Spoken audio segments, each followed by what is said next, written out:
একদিকে যখন দিকে দিকে নারী নির্যাতন, পর্দার আড়ালে, ঘোমটার আড়ালে যখন তাদেরকে বদ্ধ রেখে পৌরুষত্বের জাগরণ ঘটানোর এক ব্যর্থ প্রচেষ্টায় যখন পুরুষশাসিত সমাজ ব্যস্ত, ঠিক সেই সময় দক্ষিণেশ্বরে নিশীথ রাতে ঘটে গেল এক অভূতপূর্ব ঘটনা।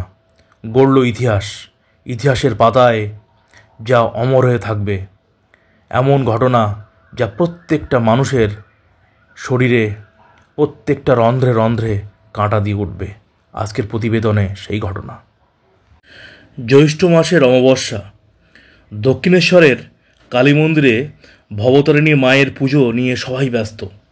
সেই সময় রামকৃষ্ণদেবের নির্দেশে তাঁরই ঘরে ভাগ্নে হৃদয়ে একান্তে পুজোর উপাচার জোগাড় করে রাখলেন। রাত্রি নিশীথে একদিকে মন্দিরে মা ভবতারিণীর পুজো নিয়ে যখন সবাই ব্যস্ত, ঠিক তখন নহবত থেকে হৃদয় মামি শারদামণিকে পৌঁছে দিলেন শ্রী শ্রী ঠাকুর রামকৃষ্ণদেবের ঘরে। দরজা বন্ধ, ঘরে শুরু হলো এক অভিনব পূজা। আলপনা দেওয়া পিঁড়িতে জীবন্ত দেবীকে বসিয়ে শ্রী রামকৃষ্ণ মন্ত্রপুত জলে অভিষেক করে করলেন প্রার্থনা, হে বালে, হে সর্বশক্তিমান অধীশ্বর মাতো, ত্রিপুরা সুন্দরী সিদ্ধিদ্বার উন্মুক্ত করো, ইহার শরীর মনকে পবিত্র করিয়া ইহাতে আবির্ভূত হইয়া সর্বকল্যাণ সাধন করো।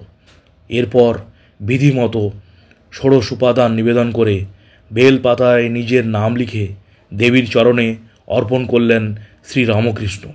দক্ষিণেশ্বরে বহু বছরের সুদীর্ঘ সাধনার ফল স্বরূপ নিজের জপের মালা সারদা দেবীর চরণে দিয়ে ডুবে গেলেন গভীর ধ্যানে।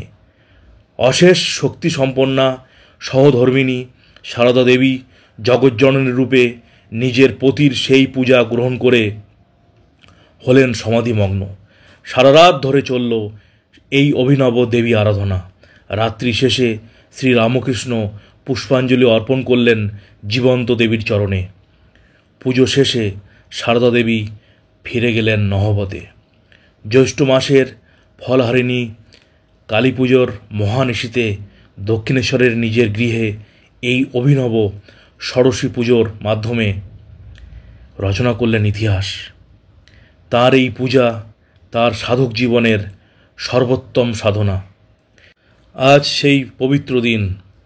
আজ সোমবার 11ই জ্যৈষ্ঠ 1432 বঙ্গাব্দ, 26শে মে 2025 খ্রিস্টাব্দ। আজ সূর্যোদয় সকাল 4:56:37, সূর্যাস্ত বিকাল 6:10:27। আজ তিথি হচ্ছে বৈশাখ কৃষ্ণপক্ষ।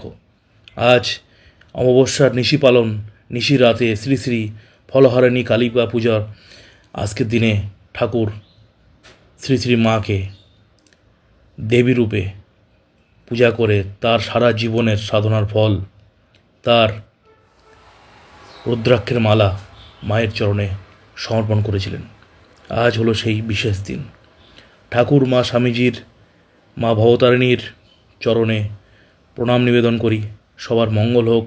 মা সবার কাপুরুষতা দুর্বলতা দূর করুন, সবাইকে মানুষ করুন, এই প্রার্থনা করে আজকের এই বিশেষ দিনে বিশেষ প্রতিবেদন শেষ করলাম। সবাই ভালো থাকবেন। নমস্কার।